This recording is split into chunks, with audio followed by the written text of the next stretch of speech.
आज मैं खड़ी हूँ जबलपुर के पास नरई नाले के किनारे। यहीं इसी जगह भारत की एक महान वीरांगना रानी दुर्गावती ने अपनी आखिरी सांसें ली थी। चारों तरफ शांति है, लेकिन आंखें बंद करूं तो मुझे लगता है जैसे इस हवा में अब भी तलवारों की टकराहट की आवाज़ गूंज रही हो, घोड़ों की टापें दौड़ रही हों और रणभूमि का शौर्य चारों तरफ फैला हो।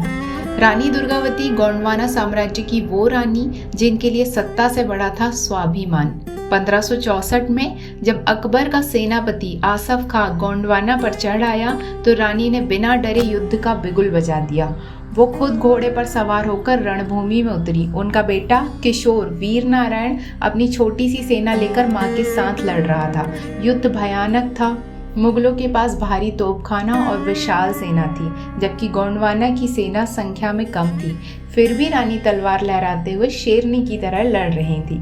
कहा जाता है कि जब वो अपने घोड़े पर नरई नाले को पार कर रही थी तो अचानक घोड़े का पैर पानी में कीचड़ में फंस गया। घोड़ा घायल होकर आगे बढ़ने की हालत में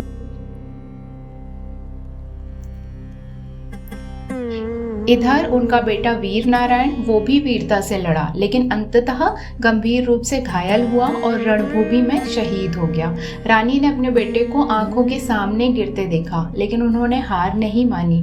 वो आखिरी सांस तक मुगलों के सामने डटी रही। जब उन्हें लगा कि अब पकड़ ली जाऊंगी तो आत्मसमर्पण के बजाय उन्होंने अपनी ही तलवार से आत्मवध कर वीरगति को प्राप्त हुई।